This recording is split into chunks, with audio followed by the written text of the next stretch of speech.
Playtime is over. Now you are a champion.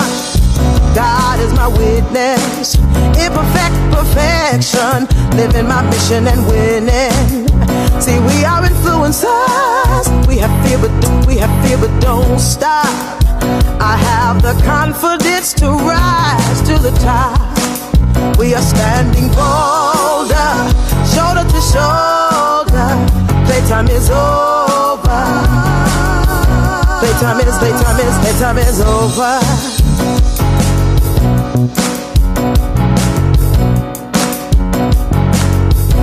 All I need is inside of me.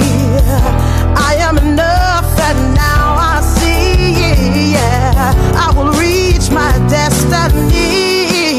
Yeah, I don't need your permission. Yes, I'm on a mission. I'll win. Oh, oh, oh yeah. Oh yeah. Now listen, I want y'all to repeat after me, okay? Cause we're gonna make some declarations in here today. Here we go, 1, 2, 3. I'm building my legacy for the whole world to see. You say, I'm building my legacy for the whole world to see. Say, I'm building my legacy for the whole world to see me. Say, oh, say I'm building my legacy for the whole world to see. You say, we are standing bolder, we're shoulder to shoulder. We are standing bolder, we're shoulder to shoulder. We are standing bolder, shoulder to shoulder. Playtime is over. Playtime is over. Hey, yeah, yeah.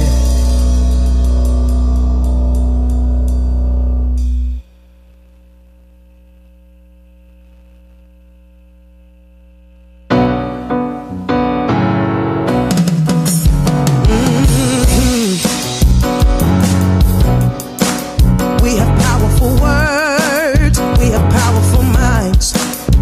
We use our voices and freedom takes flight. And we're ready to work, we're ready to win. We have a strategy and now we can begin. We are standing. All right, hello guys, welcome. Today is Wednesday.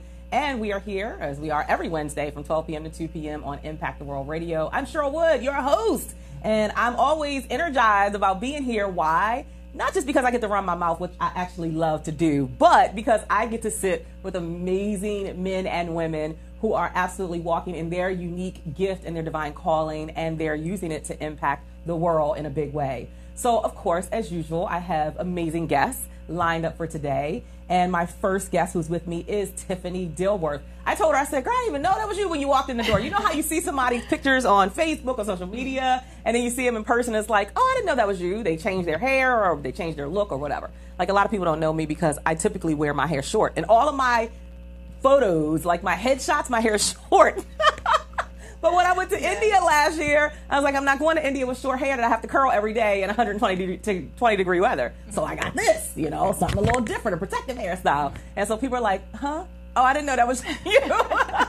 So I kind of did that to Tiffany, so I'm sorry, Tiffany. No. But let me tell you a little bit more about Tiffany. So Tiffany's a motivated individual who is always striving to find innovative ways to bring support to others. She received her master's in community counseling from Oklahoma State University. She's a licensed professional counselor who specializes in PTSD, depression, and trauma.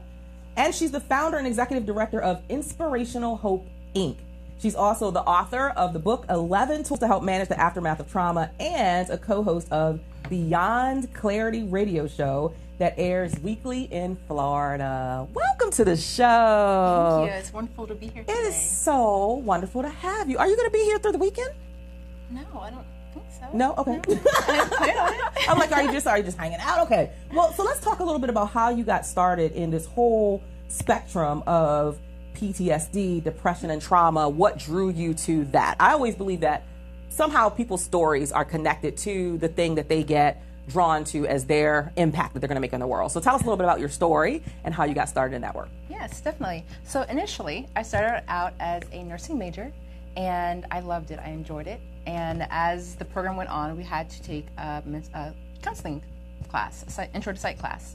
And my professor, she made it so interesting. And I ended up falling in love with counseling. And kind of the rest is history as far as that goes. Now, when it comes to actually specializing in trauma, so I have my own experience with trauma, with moving, being a military brat, moving from place to place. That was kind of traumatic for me at a young age, moving from place to place. And also my history with sexual assault. So those items there really caused me to have a passion and desire to help people that's also experienced trauma. So that's kind of what led me down to this road here. It goes right back to what you guys hear me say probably every single week on every single show, which is that your story is about you, but it's not for you. And I do believe that. I believe that there are certain things that we go through at some point that can impact somebody else and help somebody else either to get through their healing process or just to help them to realize they're not alone in whatever it is that they're currently going through. So I love that. So I kind of feel like you were drawn to that based on your own experiences. But let's talk about counseling, because counseling can be very intense, right? So I try to let my clients know I'm not a counselor. I'm a coach, right? So it's very, very different. A counselor and a coach is different. So tell me from your perspective, what's the difference in this world where everybody is a counselor or a coach or a strategist or something? What's the difference in counseling? What is it that sets that apart as something different? How does a person know that they need counseling versus coaching? Definitely. And the best way I like to describe it is like an onion. So an onion has layers. And so what a coach does is they peel away a couple of the top layers to help that person grow and manifest into the areas that they need to manifest in. To where a counselor, we go deep into the onion. And what we do is we focus more on that internal struggle that that person might have, and we help them to progress in that area. Great answer. Great response. I think that's very true. From my perspective as a coach, I'm ready to help you to get to a certain manifestation of something right now. I am not going to sit and hold hands with you and sing Kumbaya. I'm not going to dig deep. That's why I don't call myself a counselor. And I think people have to be very aware of that. And coaches have to be very aware of how they intermingle the two words of counselor and coach. And make sure that you are creating the boundary for your clients to let them know when we're crossing over into that line. Because when you dig deep and you're pulling up people's trauma and their past hurts and pains, like, you got to be qualified, right, to be able to address the issues that come with that. And if you know that you are not the person who's qualified to do that, then I would highly encourage you not to embark upon or cross over that line. So let's talk a little bit more about your foundation, when you started it, why you started it, what it's meant to do, what's the mission and vision. Yes. So the name of the foundation is called Inspirational Hope Incorporated, and we were actually founded in 2016. And we became officially nonprofit in 2017. So last year. Awesome. Congratulations. Thank you. Which is a huge deal, definitely. Of course. Absolutely. And so what we do is we do workshops, conferences, and support groups for people that's experienced grief and sexual assault. And so our first year we did a support group, conference. And it was actually a really great turnout for the first year. And so every year we try to do a conference in the fall. And then last year we did our first men's workshop and women's workshop. And a great turnout for that. And so this year we started a support group for teen girls. And each year our goal is to add something new to the plate so that way we can hopefully benefit everyone in the community. Because a lot of the focus is on women, which is great and fantastic, definitely. But at the same time, men also struggle. Men also experience sexual assault. According to statistics, 1 in 3 women experience sexual assault sometime in their lifetime, to where 1 in 5 men experience sexual assault. And so we want to make sure we reach everybody, not only just women, but also men as well. So with that said, do you have people who are in your team, a part of the team, who focus on that? So I don't believe any of us can be everything to everybody, right? So I think that we can serve a variety of diverse, group of people. But I think that a lot of times we should, based on our experience, based on our core, who we are, and the best that we can bring out of other people, we should be serving a certain group. So talk about, do you have people who are designated to pour into certain groups. Like there may be people who are best suited to serve youth. There may be people in the group who are best suited to serve the men. Yes, definitely. And so thankfully, being in the mental health field naturally, I have a lot of colleagues who are also mental health therapists. And so thankfully, I'm able to pull from a lot of them. Now, the unique thing about Inspirational Hope is that we are Christian-oriented. And I've also had the opportunity, so for example, in the men's workshop, one of our main speakers was a Christian mental health therapist, and he had experienced concerns related to a loss of a loved one in his family. And so what he did, he came and presented his information on, hey, this is my experience, and here's some coping skills from a mental health perspective. And so that's the good thing about our organization, is that it's not always about sharing our story, but it's also people walking away with something concrete that they can actually implement in their life as soon as they walk away, or even sometimes during the workshop. Yeah, it's a combination. It has to be a combination. Yeah, you cannot sit in front of any audience and not share your truth and tell your story. Please be cognizant of that, because your story is your connector. Your story of struggle, what you struggled through, what you went through, that moment, that dark moment in your life, is what will be the immediate connector with people who are listening to you, right? If I get in front of you and I tell you about all of my success, if I get out and I word vomit a whole bunch of stuff, I can tell you a whole bunch of good stuff, and I can make it sound sexy because that's just what I do, right? I can do that, but that doesn't serve you. But if I share my story with you first, there's an immediate heart-to-heart connection, not just head-to-head, heart-to-heart first. If I hit your heart, then I can give you takeaways, I can give you powerful content that you can use in your life.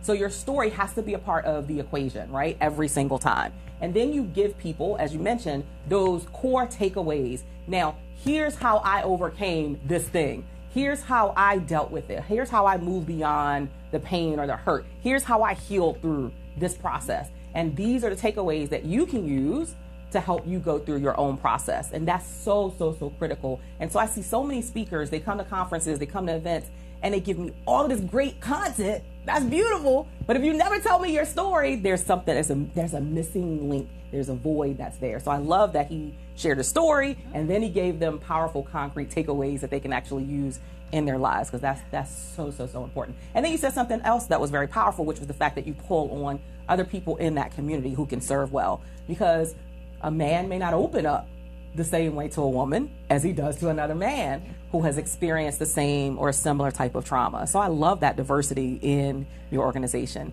So tell us all the juiciness about the book. Yes. 11 tools to help manage the aftermath of trauma. And this book is actually located on Lulu at a discount, 30% off. Awesome. Or you can also get it on Amazon as well. And so in the book, I'll show it to the people on Facebook. Yeah, definitely. Okay. And so actually, let me take a step back. So being a mental health therapist, I get a lot of clients that come into my office, especially specializing in trauma, that come in, they share their story, and I wanted something that I can give them. And what I found was, after doing my research, there's a lot of books for mental health therapists to help our clients. But there weren't any books for the actual client themselves. And that was a challenge for me to find. So what I did was I created this book. It's Simple 11 Tools. And what we do is we dive into different strategies that we implement in therapy in order to help others. And so what I encourage people to do is to take a look at it. So there's some things that's going to be a good fit. There's some things that may not be a good fit. And the benefit of it is you take whatever is beneficial to you. And whatever's not beneficial to you, it's okay. Just go ahead and move it to the side. Yeah, I love that. There's this movie that my kids, when they were younger, they used to watch. And there was this quote that I will never forget that one of the little cartoon characters said. It's like, see a need, fill a need, right? And that's what you did with this book. You saw a need and you filled a need. So there was a lot of information on the market for the educators or instructors and counselors, but how do people actually benefit the people who need the information? So I love that you saw a need and you filled that need. Yes. And I also, so the good thing about this is that I actually, before it was even published, I gave it to several people that I knew in the community that's experienced sexual assault to get their feedback on it. And several of them said that they liked the idea of it being kind of like a workbook. So you can take notes in it. You can write down things that might be helpful for you. And the other part of it is it's a step-by-step. So at the end of each chapter, it says, step 1, do this. Step 2, do this. Step 3, do this. So it's very easy to follow. I love that. And the other thing that I also like about the book is it encourages you. If something hits home for you. I got to take a look now. I'm like, okay, I want to see this. If something hits home for you, what we encourage you to do is to locate a local mental health therapist that can help you get a better understanding of the tool and how you can implement it on a regular basis as well. So this book, would you say, okay, because here's the thing that I always get sometimes a little confused about, and you can clarify this for myself and everybody who's watching, the word trauma. That's such a vast word. It is, yeah. How do you decipher whose trauma you can help? Yeah. So first, it's best to get an understanding of exactly what trauma is, because we do hear that word continuously: trauma. Right. There's even secondhand trauma that we sometimes hear about. And so, trauma is any event that's happened in our life that causes us to feel helpless, causes us to feel like we were going to lose our life. And so that can be a vast of things. It could be sexual assault. It could be witnessing someone's death. It could be you yourself almost being killed. It could be experiencing a war. Many times we hear about war. Yeah. And sometimes it could even be a natural disaster, such as a hurricane or tornado. So recently, they've put in bullying, because many times when people are in that bullying situation, they feel helpless. Absolutely. So it can be very traumatic for someone to experience those. Yeah, I like that. Just anything that puts you in a position where you kind of feel helpless. Would you also categorize divorce as being something that can cause trauma in people's lives? Yeah, so again, it depends on the person, because one person could experience divorce Absolutely. and can move on, be like, bye. Exactly right. And somebody else, you're right. That's so true. That's so true. So if someone is looking, they're like actively seeking help and they're actively seeking support, number one, do you recommend the book for anyone who's in that space of trauma, regardless of the trauma? And number two, how do they seek out someone who may be able to give them specific trauma-specific support? Yes. I like the way I framed that. That's beautiful. Yes, so excellent question. So one of the things about this book is that it is geared more towards people that's experienced sexual assault. But if you do experience anxiety, it is still an excellent source for you. Okay. But again, it's mainly for people that's experienced sexual assault. Okay. And as far as the other question, as far as finding someone that can actually give that support that you need to help you progress in that journey of healing, one of the things I would encourage people to do is look within their insurance. Many times you can look on your insurance, figure out who are the people that are within my insurance, so I don't have to pay out of pocket, because it can get quite expensive paying out of pocket. Yeah.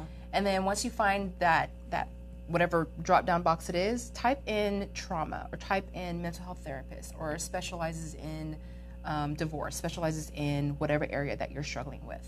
And many times you can find people in that local area. Okay, beautiful. So there's something that I read in your bio that, of course, just stands out, like it jumps out at me because it's happening, seems to be happening more and more consistently, which is depression. Talk about, if you will, from your own perspective, what are some of the signs of someone who's really going into a space of depression where they need support? Like, I think that there are different, you can, speak to this, I'm not an expert. I think that there can be different levels of depression. And some people go into that deep, deep depression where they're starting to isolate themselves and withdraw. And it can become, it can go into a space where people, like we've seen recently, and I don't, that may be more related to mental health and a combination of mental health and depression, but taking their own lives. So how do we help people to get the support and the help they need before then? Like, are there certain signs that we should be paying attention to as someone's family or friend or whatever? Yes, definitely. And it is a struggle sometimes to figure out, okay, is this depression? What's kind of going on with this person? Yeah. And so the way I like to explain it, it's on a continuum. So you have mild depression, moderate, and severe. And so, for example, mild depression could be simply, I won't say simply, but it's still a struggle, getting up in the morning, not having a lot of energy, not interested in doing daily activities. To where moderate depression could be having those thoughts of, I don't want to be here anymore. I'm tired of everything. And not eating, change of eating behavior. So it could be overeating, it could be undereating. And then the extreme would be more along the lines of suicidal thoughts, even suicidal attempts. And so that's kind of how the overview of it. And of course, there's a lot more symptoms that we can go into. It would take another 20 minutes. Right. But that's kind of the overview of how I like to explain to a lot of the people that come into my sessions and figure out which category do you kind of fall under, the mild, the moderate, or the severe. And so kind of answering the second part of your question was, what about those family members or those friends or colleagues that we see, and we're kind of wondering, are they experiencing depression? Yeah. They seem kind of distant. They seem tired a lot. They aren't eating as much, or they seem to be overeating. Those type of things are definitely keys to look for. And once we recognize them, simply approach them. Many times asking us simple questions, hey, how are you doing today? Are you okay? Is there anything you want to talk about? And sometimes people are open, because they want that door to be open. So they walk through the door and they'll share their entire stories with you. And other people are kind of shut off from it. They kind of feel, this is my business. I'll keep it to myself. I'm not going to share it with anyone. And so what I encourage you to do in that situation is to let them know, hey, if you ever want to talk, I'm always here for you. And many times when they reach that point of, I need to reach out to someone, who do you think they're going to reach out to? Yeah, the person who kept Exactly, the person that said, hey, I'm here for you, just let me know. So how persistent should someone be if they see a downward spiral? If it goes from the mild case of depression, like from an external viewpoint, to, this is not getting better and they're not reaching out to me, this seems to be getting worse. How do they, I just think about the stories of Michael Jackson, I think about the story of Prince, and one of the things that I heard in both stories, and then even Whitney Houston, in all three of those stories were people saying, man, we wish we had done more, or we wish we had pushed harder, or we wish we had it's like, okay, there, after it's done, unfortunately. There's no coming back, taking it back. I wish I had. So I guess for me, I'm trying to get to and I don't know that there's anything that you can do other than offering your assistance, and from your own expertise, you can share this, but how persistent should you be if you see someone that you love and you care about and they're going from mild to that more progressive stage? Yes, and it can be a huge challenge. Yeah. And so one of the things I encourage people to do is to think about, what role do I play in this person's life? Mm-hmm. If you're a caretaker, you can definitely have more authoritative roles, so you can definitely do a lot more. But if it's a friend or if it's a colleague, it's a challenge because they're an adult. So many times they kind of make their own decisions. One of the things I do encourage a lot of the people to do, whether it's on the radio show that I'm talking with or places that I go to speak, I tell them to call the 1-800-SUICIDE line. It's a nationwide line, and people are available 24/7. It could be 3 o'clock in the morning, 2 o'clock in the afternoon. Regardless of whatever time someone needs support, they can always reach out to that hotline. And the benefit of it is they not only help the person who might be having those suicidal thoughts, they help them to be able to de-escalate and also find resources after that situation too. Mm-hmm.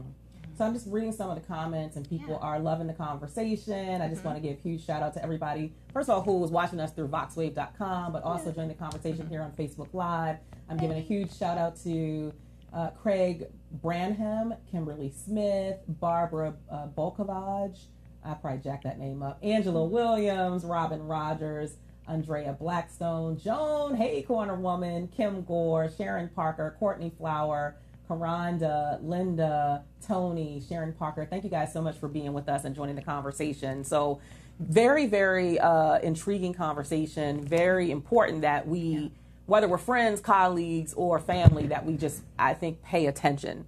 And I think that's the hard part sometimes, because we are in such a narcissistic society. Like everybody's into their own thing. It's about me. I mean, it's, I think about even my own family. I think about, we don't see each other as much as we used to. There used to be family gatherings. And it's like, well, where is everybody? And what's going on? It's kind of like everybody is in their own world, their own little individual world. And so sometimes it can be challenging kind of keeping that eye on individuals that you love. But I would just say, from someone who has experienced firsthand things such as depression and mental health issues within my family, my immediate family, and going through a very traumatic situation with someone that I love very dearly, that you can't stop. I'm not gonna stop pressing. Like, we're gonna do something. But that's just me. That's my demeanor. My demeanor is, we're gonna get to the bottom of this. We're gonna get you some help. You might not want it, but you gonna get it, right? So I think it does depend, as you mentioned, on the relationship with the person. Sometimes that can matter. And sometimes a person is more comfortable with one individual than somebody else, or someone who seems a little less, I might seem too assertive for that person. So I might have to have my sister come in, and she may have to take, a certain part, or my brother, or whatever it is, whoever's in your being. Just know what the relationships are in relation to that person and how they see that person. Because sometimes if they see that person as aggressive or assertive, they can pull back. And that's just from my own personal experience with something very traumatic that happened in my family just a few years ago, about 5-6 years ago. And I was like, how the heck are we going to get through this? We had no preparation for it. We had never experienced it before. We didn't have this book. You know what I mean? So you need to make sure that you have access to the resources, because you never know. In life, you never know what's going to happen. unfortunately, that's just life. Life sometimes just throw you some punches, and you're like, where did this come from? How did it? We had never experienced this. I'm 44, and we had never experienced anything like this in our entire lives, and now we were faced with this traumatic experience. So I love this. You guys need to make sure that you get a copy of this book, 11 Tools to Help Manage the Aftermath of Trauma. That can be any sort of trauma. I flipped through the book, and some of the things that I saw, I saw something about gratitude. Talk a little bit more about how gratitude can absolutely help us to go through trauma. But you need to make sure you get your hand so you can get the other 10. Yes. And so throughout my career, I've had opportunities to do groups, support groups. And one of my support groups is a depression group. And we do different techniques. And one of the techniques, so at the end of each group, I always have asked them, all right, so what skill do you guys want to do at the end today? And almost every time they said gratitude. And I was like, wow, it seems very impactful. And so I asked them one day, I was like, why do you guys keep saying gratitude? We have other skills that we can practice, you guys. And they said, because it lightens their load. It's as if there's in this tunnel, and it's this dark tunnel, and when they begin to think of gratitude, it's like light begins to shine through this tunnel. Because they begin focusing on other people, other situations, other things. Absolutely. And there's different ways of doing gratitude. You can do a letter, write a letter to someone. You can meditate. There's different types of meditations that people can do. So as a Christian, I do a lot of Christian meditations with a lot of my clients if they're open to it. And another thing that is shared in the book, as far as when it comes to depression and trauma, it talks about it makes reference to another book, and she is an actual doctor, and she mentions that 40% of our happiness is based on what we do. It's based on what we do. So some of it, the other 60% that we have no control over is our life situations, our genetics, but 40% is what we do. And so can you imagine if we are demonstrating gratitude continuously, how that would change our level of happiness, how that would change our depression, our anxiety. And so many of those things come from trauma, the depression, the anxiety. And so that's how it relates back to trauma, focusing on that gratitude to help manage a lot of the depression and anxiety that we experience. And then many times that helps us to open the gate to truly explore the traumatic experience that we've had. I love that. I would probably be in your group and be like, gratitude again, gratitude. I love the topic of gratitude. In fact, for you guys who follow me and you follow my journey, I have 3 kids. They're now 10, 11, and 14. And we do this activity, and I make everybody stop everything they're doing. We sit in a little circle, and we have the gratitude circle. That's wonderful. And we literally go about 3 or 4 rounds, and every person has to say something that they're grateful for. I'm grateful for it. And it can't be, well, I put this on ours. It can't be material stuff. Like, what is it that you're grateful for outside of your video games? Outside of all the material stuff that you have, what else are you grateful for? And it shifts your perspective. It makes you happier. It makes you more joyful. And even in my own journey as a business owner, anybody will tell you, and you'll say this, I'm sure, business ain't easy. Like, it's not for wimps. It ain't easy. And just, and people sometimes see you and they see you at a certain level and they think it gets easier. And it don't get easier. It gets harder because people have a greater expectation of you the higher you go on this journey, right? And sometimes you can, if things aren't going exactly the way you want them to, or the way you think, or whatever it might be, that gratitude always centers me. It always brings me back to a place of, chick, you ain't got nothing to complain about, right? Like, come on, let's get it moving. So I love that. So for nothing else, you guys take that away, the whole concept of gratitude. And she has a whole segment in this book, 11 Tools to Help Manage the Aftermath of Trauma, that will help you to walk through your own space of gratitude, so that we are avoiding wallowing in self-pity, wallowing in depression, wallowing in, because I do believe that you can pull yourself out of it. I'm not saying that everybody doesn't get hit by life. We all do. And sometimes it knocks you down harder than you ever expected, and you bruise and you're like, oh Lord, I need some bandages. I need some gauze, right? But you can bounce back. You can be resilient. And sometimes it's just talking to somebody. Sometimes having access to someone like you. And sometimes it's picking up a resource or a book. Whatever it is, you have everything that it takes to bounce back from whatever it is. Nothing is so horrible in life that you should want to check out of here. Nothing. And if you feel that way, call someone and get help. What's the suicide line again? Number? You know what? I will pull that up on my She's cell going to phone. pull that up. Or you can always reach out to someone like Tiffany. You can reach out to Tiffany directly, and you can get. She can provide you, I'm sure, with so many resources. Or if you want to sign up for some sessions, I'm sure that she can get you into one of her support groups. So.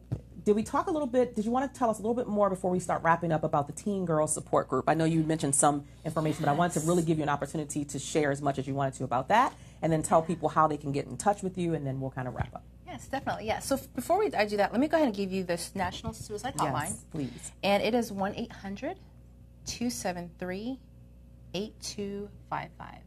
Again, that is 1-800-273-8255. And again, you can call them 24/7. They are available at any time, anywhere. So that's a good thing about them.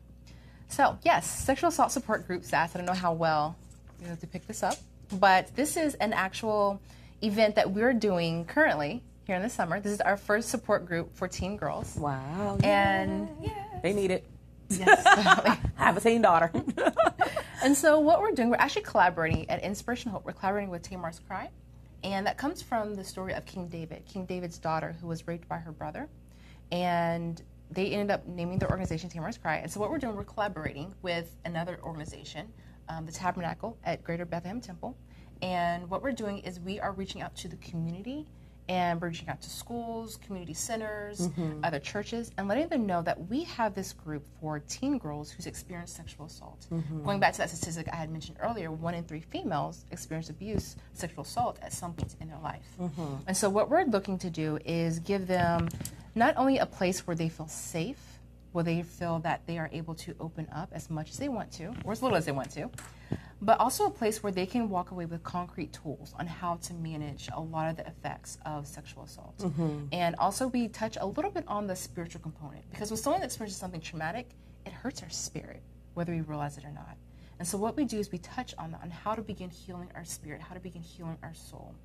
And one of the ways that you guys can get in contact with us is through our website, inspirationhope.org, or you can give us a call at 443-274-7917.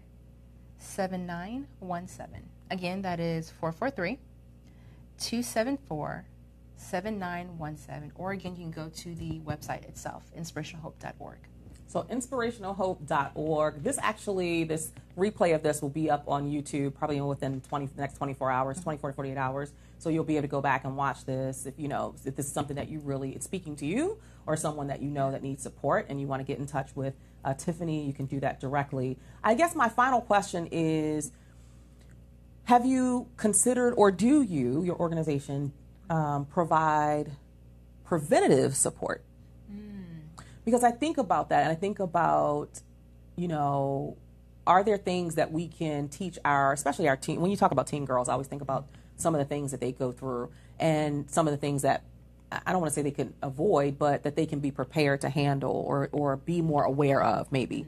And I always look for organizations that do preventative workshop sessions. Is that something that you've thought about, would consider doing, or have done?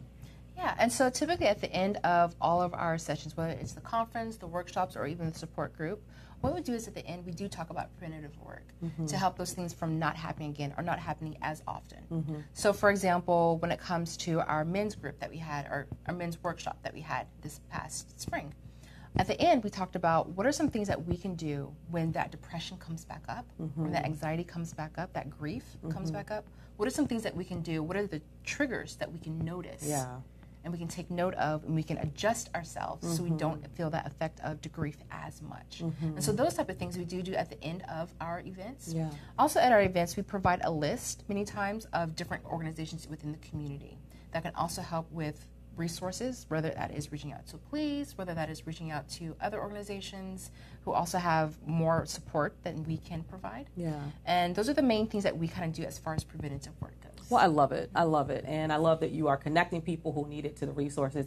I think the one thing we want you to walk away from knowing from this show is that you are not alone. Yes. And you do not have to face any trauma, healing from trauma alone. There are resources such as Tiffany and her organization Inspirational Hope Incorporated, and she's connected to a whole host of other colleagues and organizations and groups who can provide you with support. So you are not alone. You don't have to fight it alone. You don't have to heal through it alone. There's support for you, and we would encourage you to reach out for the support that is here. And there's no judgment. It's a safe space. It's a safe environment, a no judgment environment. And, you know, if you've gotten anything from this interview, I could talk to you all day. I could come and tell you all my problems. I could just tell because you have that demeanor. It's kind of this, it makes you feel safe.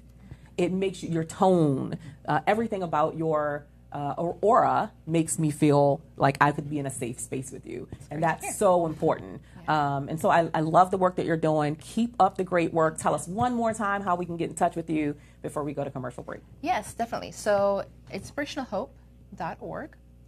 And you can also find me on Twitter at Tiffany Dilworth. My name is spelled different. It's Tiffani. And the last name Dilworth, Dilworth. And you can also email me. Everything's the same, tiffany.dilworth@yahoo.com. And also on Instagram, Tiffany Dilworth.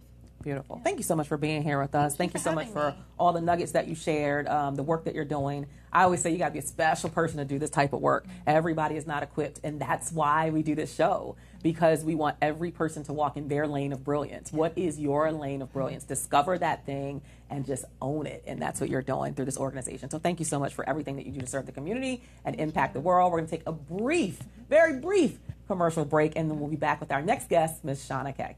I don't need your permission. Yes, I'm on a mission. I'll win. Oh, oh, oh, yeah. Oh, yeah. Now listen, I want y'all to repeat after me, okay? Because we're going to make some declarations in here today. Here we go. 1, 2, 3. I'm building my legacy for the whole world to see. You say, I'm building my legacy for the whole world to see. Say, I'm building my legacy for the whole world to see me. Say, oh, say, I'm building my legacy for the whole world to see. You say, we are standing bolder, we're shoulder to shoulder. We are standing bolder, we're shoulder to shoulder. We are standing bolder, shoulder to shoulder. Playtime is over, playtime is over. Hey, yeah, yeah.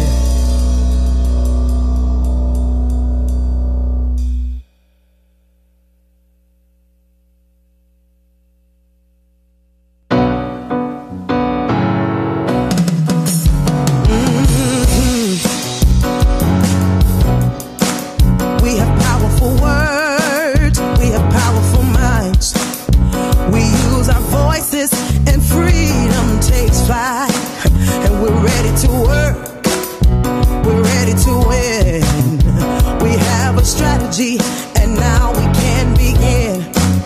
We are standing bolder, shoulder to shoulder.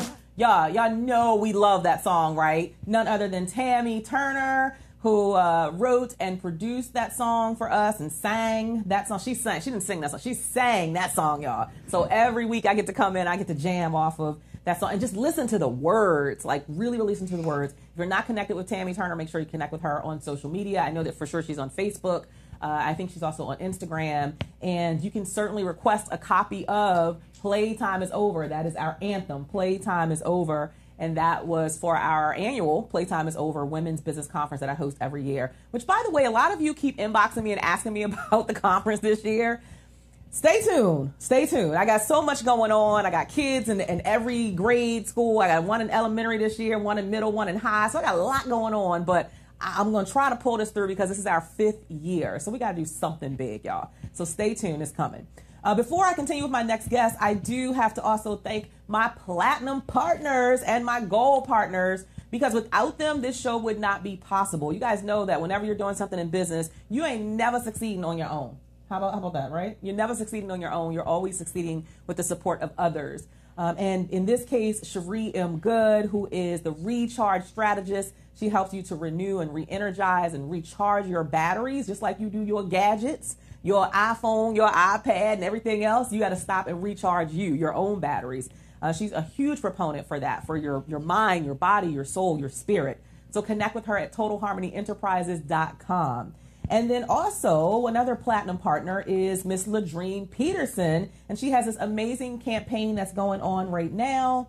It's the I Am the Legacy campaign, which is the nonprofit component of her organization called Do It. So they've partnered with the Muse Paint Bar. If you guys have never been there, the one at the National Harbor, it's so much fun. My family and I went there. We had a blast. She kicked off this campaign on June 4th, and it's painting for a cause. So she has these parties there where you're painting, but they're giving back a certain portion of the proceeds to her I Am the Legacy campaign. So Ladrine recalled how often she heard people say, I want to leave a legacy for my children. And she wanted to kind of spearhead and kickstart that and ask the question, well, what if we as a community invest in our children now and put them on a track to start building legacies now? The campaign consists of 3 core components. Number 1 is a youth business pitch competition. Number 2 is a youth anthology book. And number 3 is a youth conference. So you want to follow the hashtag. Somebody jot this down on Facebook, please. Hashtag I Am a Legacy. Hashtag I Am a Legacy on social media so that you can support this dynamic campaign. And you can also connect with Ladrine directly on her website at do-it-delivers.com.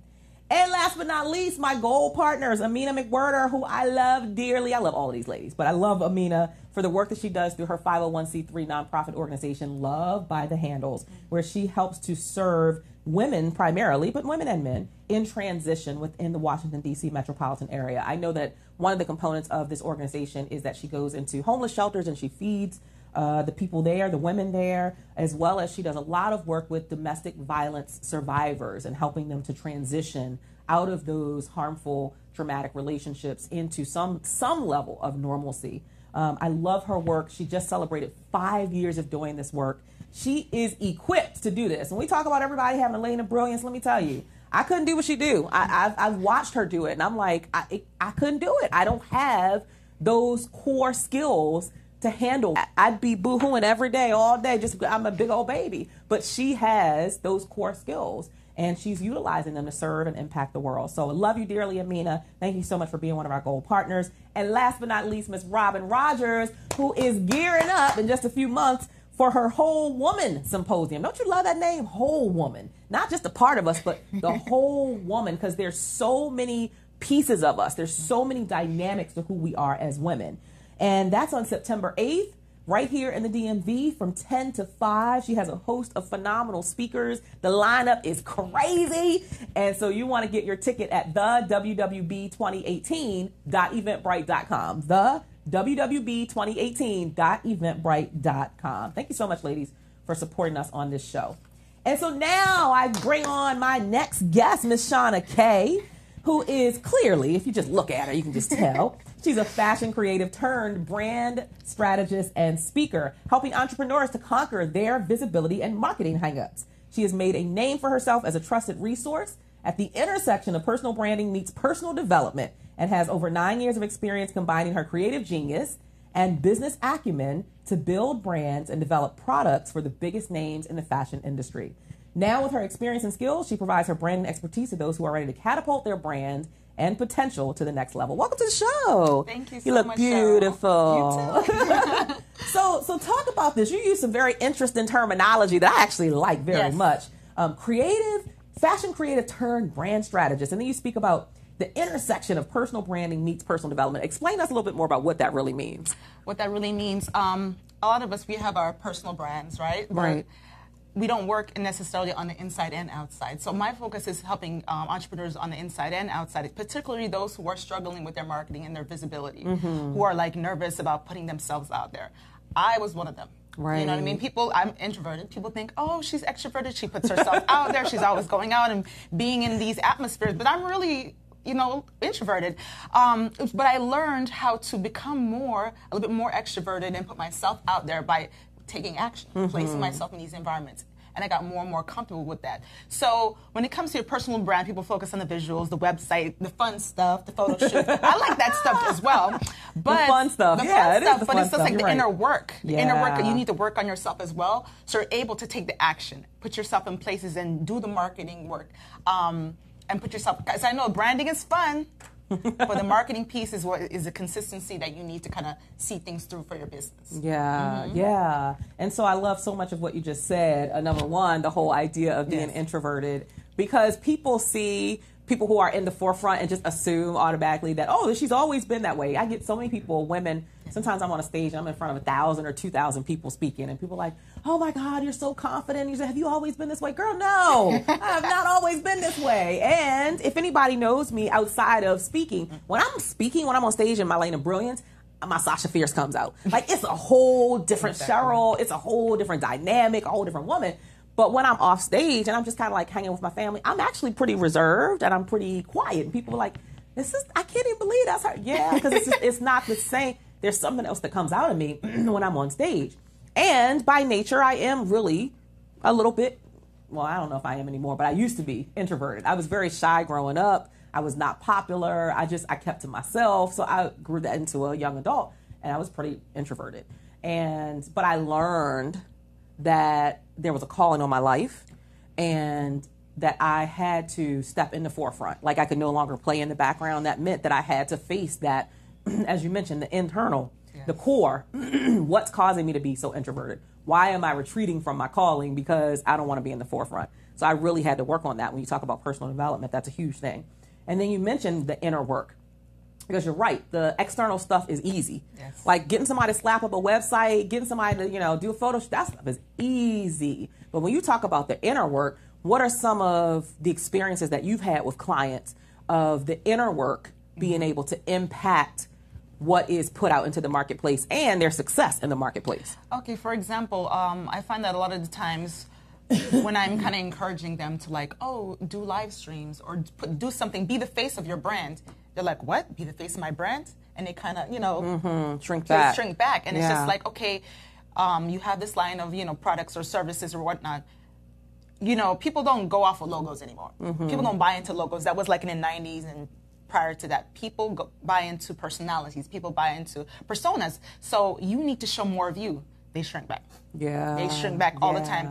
And the more I push them to go out there and do more and really put themselves out there. I've seen where clients have really thrived and flourished and gotten clientele, but the ones who shrink is just they're the best kept secret in essence. Nobody knows about them. So it's just one of those things I say, the loudest person in the room gets all the attention, but they may not be the greatest, right? So you have to really not be the loudest person per se, but get noticed. Don't just come to the boardroom table and just be quiet and hopefully somebody will recognize me someday. And it's just no. I was one of those people. Hopefully somebody will recognize me someday.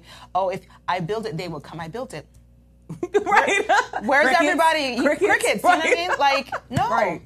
Yeah. That reminds me of a quote that I state quite often, which is you don't get what you deserve, you get what you demand. Yes. And it's not about being arrogant or egotistical or as you said, or necessarily the loudest person, but you gonna know I was in this room. Yes. Oh, you all gonna know. I will never forget. This was maybe 2 years ago, I think 2 years ago. And I got to speak on the same platform with who's now my business coach, Lisa Nichols.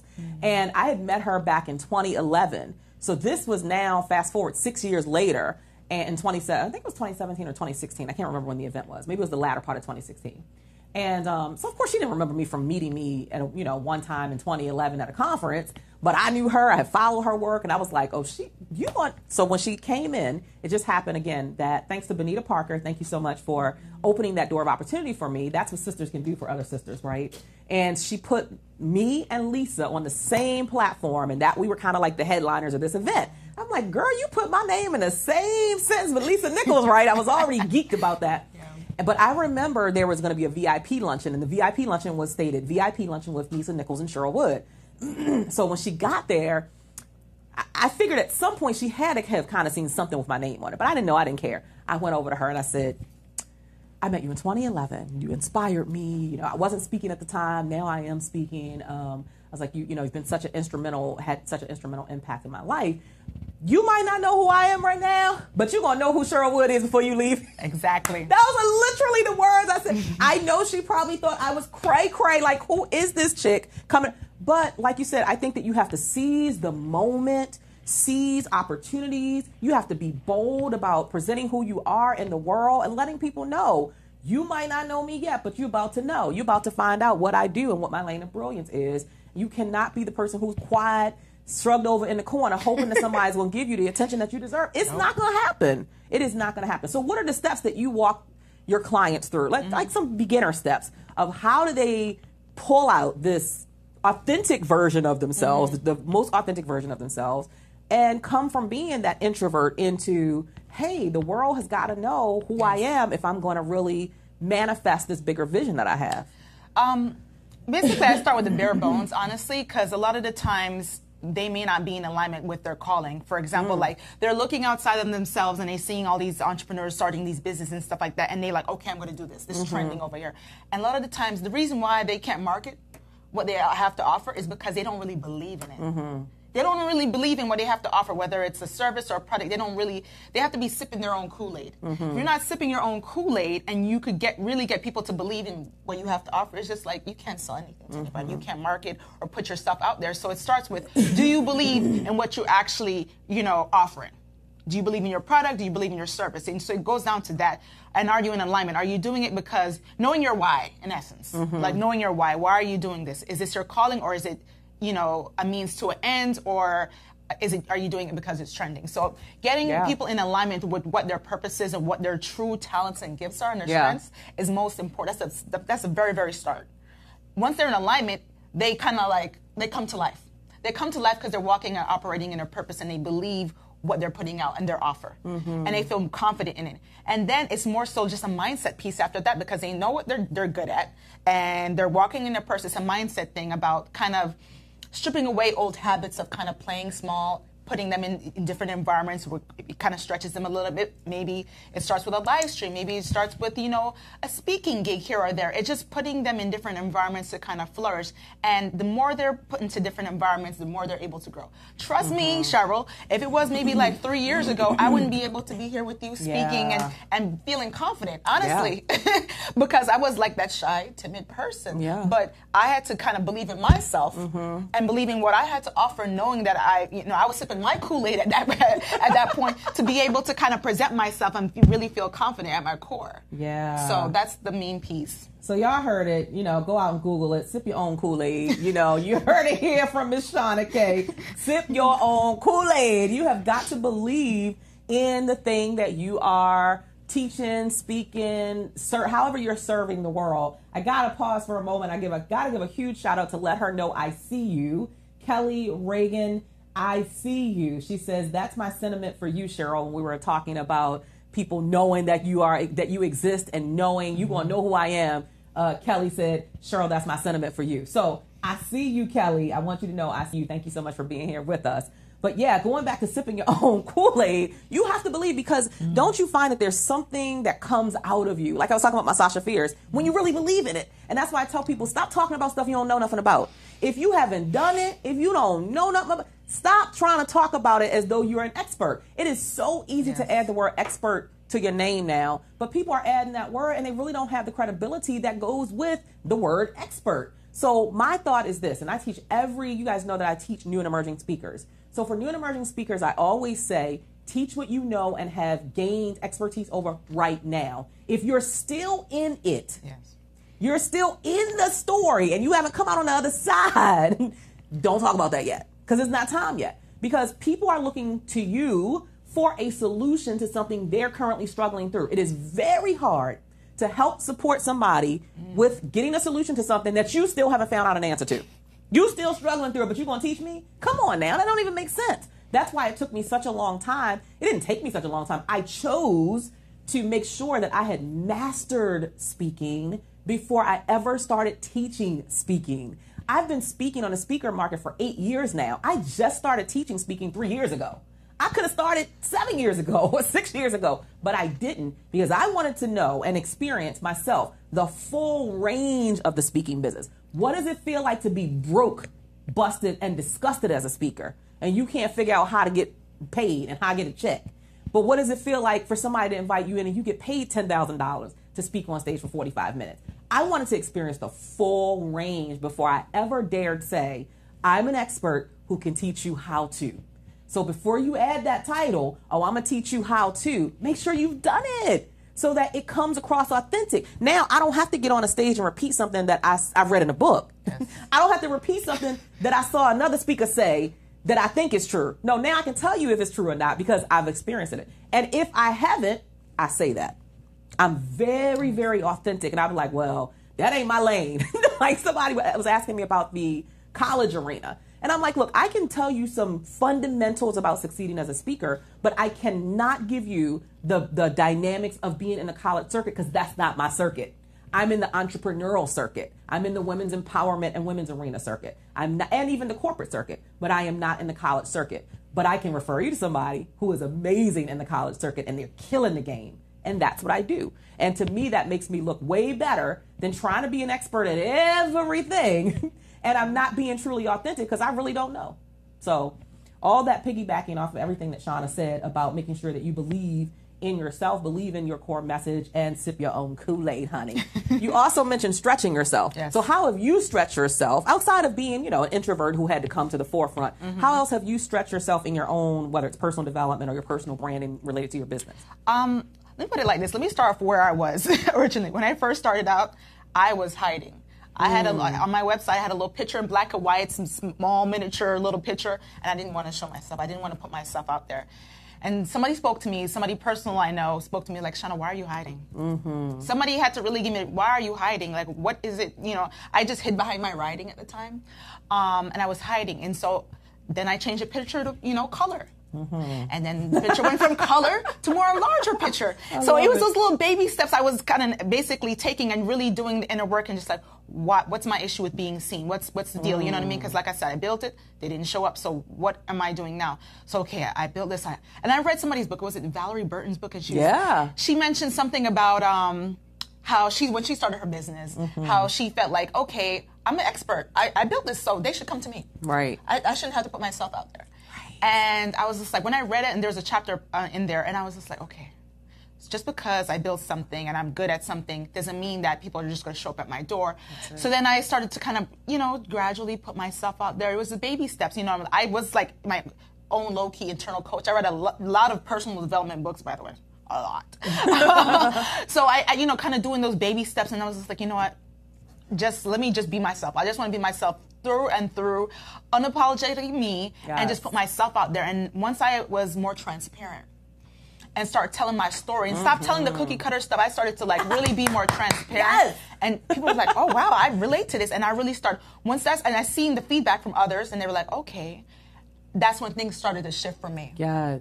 Big time. So the cookie cutter image I was, kind of presenting, and the cookie cutter story, once I started to be more transparent and started to be real and put myself out there, not as this picturesque person, people started to connect with me in that way. And it's just like, I don't necessarily have to do marketing per se. I'm a storyteller, mm-hmm. right? It's about telling a story and connecting with people on that level versus being salesy per se, you know mm-hmm. what I mean? So that's when it changed for me. So I've seen myself go from small, miniature picture in black and white to really being able to, be at conferences, take the stage and do certain things like that.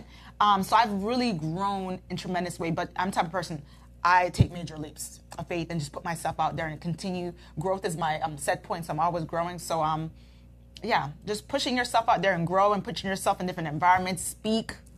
Absolutely. Connect with Absolutely. Cheryl. You have to stretch. You have to stretch. And when you stretch something, you're going beyond the boundaries of what it intends typically, right? Think about stretching a rubber band. Sometimes you can stretch it so far it pops. You're like, oh, I stretched it real far, right? You have to stretch and you have to get uncomfortable. Or as I like to tell reclient, you have to interrupt your norm. What's the thing that you've always been doing? What's that norm that, okay, I got this, I can do this. Once you get to a place, I believe, where you can close your eyes and do whatever it is that you do, you're no longer growing. You're no longer growing, because if it doesn't stretch you and if it doesn't scare you, it doesn't grow you. I'm going to repeat that. If it doesn't stretch you and if it doesn't scare you, it doesn't grow you. Now you're just sitting in comfort. So every day, even with the success that I've experienced in my own business, I can't get comfortable. It's like, okay, what's next, Cheryl? What else is out there? What else do you want? How else do you want to impact the world? I was on a conference call with Gloria Mayfield Banks. I adore her. I adore her energy. Everything about her is just so genuine and transparent. Like you were talking about transparency. And that's what she was saying. Like, people ask her all the time, how do you keep your energy so high? Every time we see you, you just pumped up and fired up. And she's like, because I don't have Beyonce money yet, so I still got work to do. Okay. Right? So you got to find that goal that you still want to get to. What is it that drives you, that gets you out the bed and going every morning? I'm like, I got 3 kids that's about to go to college. 3 that I got to send off to college, right? And my husband and I, we ain't getting no younger. So you know what I mean? We getting the other thing, right? Getting older. And then we got retirement. So I have things to work. And I want a beautiful retirement. I want to be able to chill on the beach somewhere. And so I have things to work for. And so if you have not accomplished your end game yet, you need to be excited. You need to be pumped up. You need to be turned up and fired up about doing what you feel is your gift in the world. And you need to do it, as you mentioned, with a level of belief, a level of transparency, a level of authenticity, because that's what people connect with. There is so much power in your mess. Yes. We were talking about that briefly with Tiffany. I'm like, when you tell your story, it shifts everything, because people can't aspire to a picture that's perfect. How can I aspire to be that? Because I'm not that. So, but if I see that you got some mess, I'm like, oh, okay, she had mess, but she still got there. Maybe I can too. It changes everything for the audiences that you serve, you speak into, you pour into, when you're willing to be transparent and authentic and share some of your mess. So I know that you have some great things coming up. You want to tell us about some events and anything else that you want the people to know about all the great work that you're doing. Now is your time to shout it out. Okay, so there's an event coming up August 4th, New York City, the Faith, Love, and You Summit.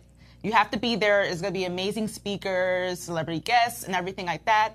The main host, Tressa Azarel, is putting this event on. There's going to be Tracy Braxton there. She's going to be speaking. The founder of Sister to Sister, Jamie Brown Foster, is going to be there. It's just going to be so many amazing people. I'll be speaking as well. Woo-hoo. I'll be talking about conquering your fear of marketing and visibility as well. So you definitely want to turn to that. The link for that is faithloveandyouevent.com to get your tickets. Right now, tickets are buy one, get one free. So be sure to get your ticket. Metro, tri-state area. Definitely, tune in for that. Also, I have a freebie for you guys. If you want my freebie, I have a book called Turn Your Mess into Your Money-Making Message.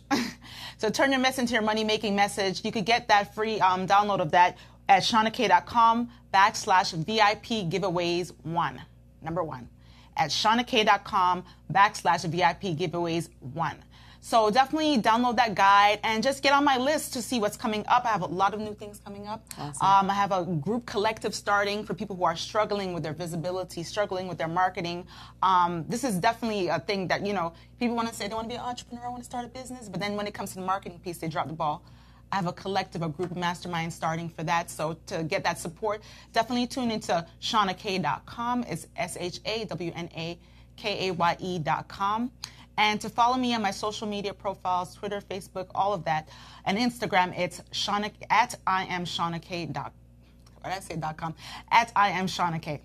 That's social media. Yes. All right, you heard it. And if you miss any of that, you can go back and listen to the replay. The replay will be up in about 24 hours or so on my YouTube channel, which is youtube.com/CherylEmpowers. And we'll make sure we have that up so that you can go back and watch the show and jot down some of the juicy nuggets that you got from Shauna's segment today, as well as how to connect with her and to get that free VIP gift.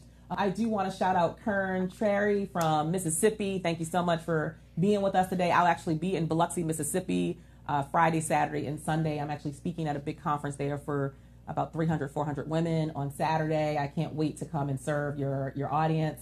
And she made this comment that's true. We were talking about some things earlier, but most people prefer that comfort zone. Yes, most people do prefer the comfort zone. You know why? Because you ain't got to do nothing. You can just sit, right? It's like, okay, people get in that space where like, I don't want to rock the boat. It's good right here in this little zone right here. Mm-hmm. But when you're not rocking the boat, you're not growing. When you're not rocking the boat, you're not learning. And life gets real boring when you ain't learning and growing.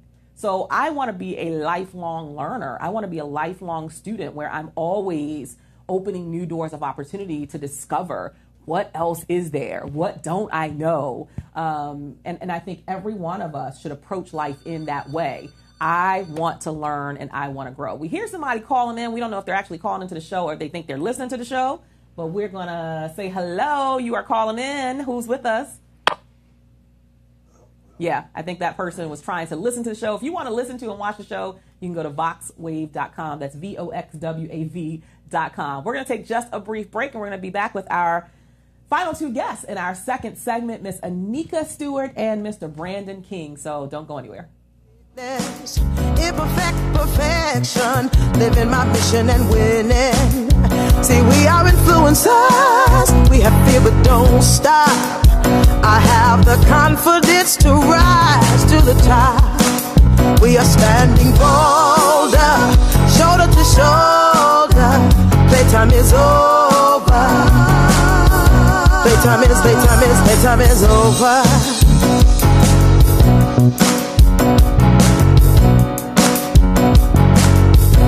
All I need is inside of me. I am enough and now I see, yeah. I will reach my destiny, yeah. I don't need your permission, yes, I'm on a mission, I'll win. Oh, oh, oh, yeah. Oh, yeah. Now listen, I want y'all to repeat after me, okay? Because we're going to make some declarations in here today. Here we go. 1, 2, 3. I'm building my legacy for the whole world to see. You say, I'm building my legacy for the whole world to see. Say, I'm building my legacy for the whole world to see me. Say, oh, say I'm building my legacy for the whole world to see. You say, we are standing bolder, we're shoulder to shoulder. We are standing bolder, we're shoulder to shoulder. We are standing bolder, shoulder to shoulder. Playtime is over. Playtime is over. Hey, yeah, yeah.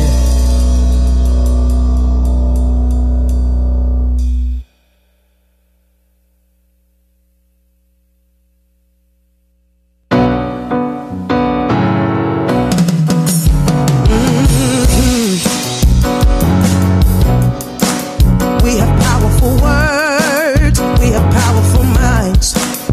We use our voices and freedom takes flight. All right, and we are back.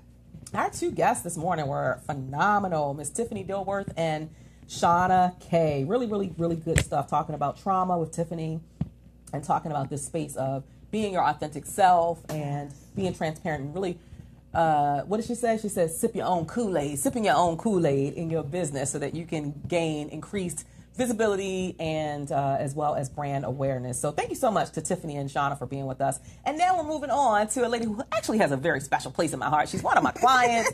My clients become my friends. You know what I'm saying? Yes. Like, I don't apologize for that because I think that life is always shifting and changing and allowing us to grow and have relationships that we sometimes don't even expect. So I love that she's here in the studio. Her name is Anika Stewart. She's the founder and CEO of Embracing Your Inner Woman. We're continuing that conversation. It sounds a little bit like what we were talking about with Shauna about the inner work, the inside. Yes. She's an author. She's a life coach, inspirational speaker, a counselor in faith-based and co-occurring disorders. She's the creator of Self-Identity Apparel and a community activist. She's also the founder of the I'm Every Woman conference. That makes me think of that song. I'm every woman. It's all in. Sing with me? Okay, we'll keep it moving. She is known for her bold, direct, and confident approach of compelling women to transform their lives. Women are inspired, I know I am, through her story of overcoming addiction, domestic violence, separation in marriage, and single parenting. She empowers single women to combat their fears of being alone, rejected, and not good enough. Ooh, that's so powerful. Give me goosebumps, girl. She helps them to release their pain, rediscover who they are, and emerge with confidence and clarity so they can activate their voice, hope, and opportunity in their life. Welcome to the show. Thanks for having me. You look gorgeous, darling. You look Thank absolutely you. gorgeous. So let's you. talk about it. We've been having conversation today, and a lot of times on this show about the inner person. Because a lot of times, my husband and I, we call Facebook fake book. Because anybody can pretend to be anything on social media nowadays. Yes. And a lot of times, the perception is not the reality, right? So I also find that with women, is that we have learned to mask what's really going on, and we make it look pretty and look good, but sometimes we are jacked up on the inside. So talk about how you got into this whole space and work of doing inner work and helping women, the inner woman, embracing her inner woman, based on your own experience and your own story. Yes. Again, thanks for having me, Cheryl. It's a pleasure to be here. But how I got to this place of impacting lives and helping women to transform from the inside out is because of my own story. I was a woman who was living a lifestyle of drug addiction, and due to my lifestyle, I got complacent and I got comfortable in that lifestyle to where I lost sight of my dreams and I lost sight of my aspirations, and I was hopeless. I was desolate with nothing to give. And so because of my mindset and where I was in life, I just felt lost.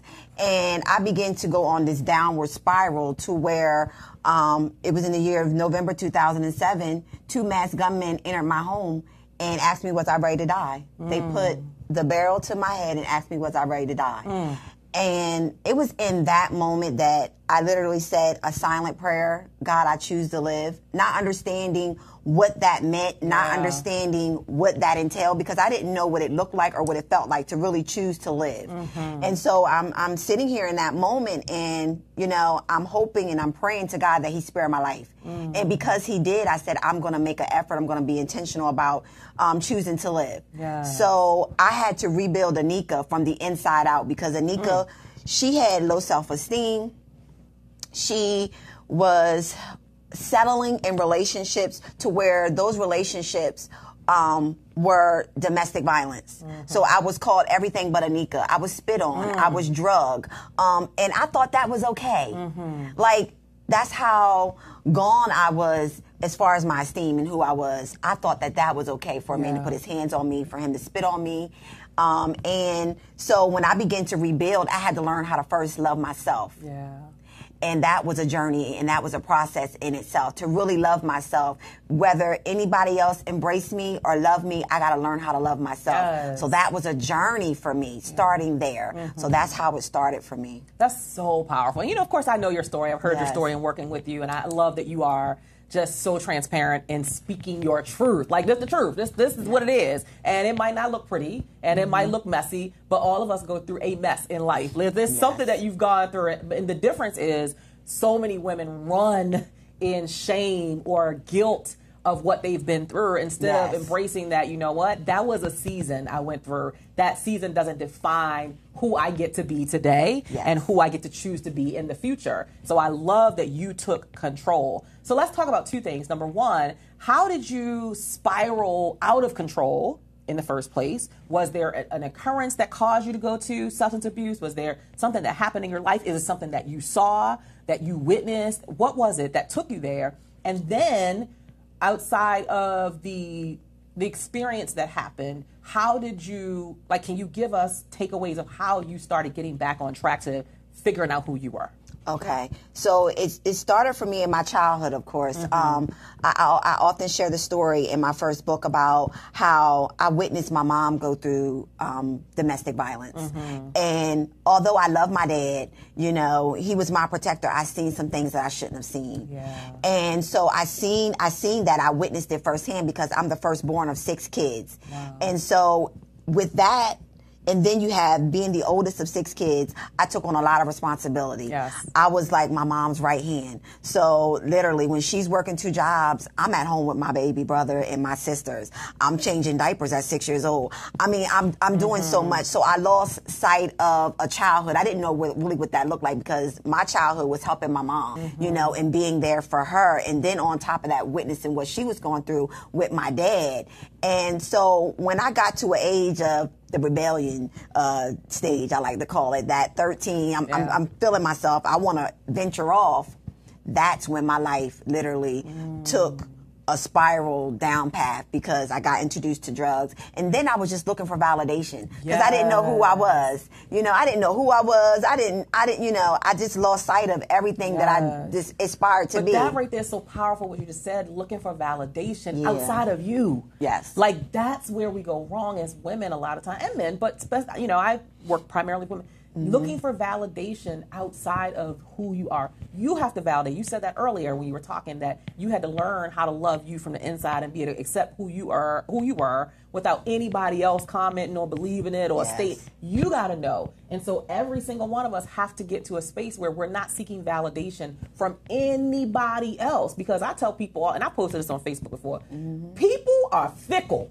But God is constant. Yes. People are fickle, and they will validate you when you know, in a certain place, right? But then as you start to either sometimes grow, and they don't have the capacity now to support you with your growth, because they always thought you would just be thinking about where you were going, not actually getting there. Now they don't want to validate you no more. Oh, they don't want to tell you. So guess what? You got to be able to self-validate at all stages in life and stop depending on other people to tell you you're amazing. But of course, that had to be difficult at 13 or 14. Yes, you want to be accepted. Everybody wants to be accepted and loved somewhere. That's why a lot of kids get into gangs. Yes. It's not that they just love the bang bang shoot 'em up. No, it's not that. They're seeking validation. They're seeking acceptance in a space where they feel like they belong. So continue. I just wanted to. Yes. So that's where I was.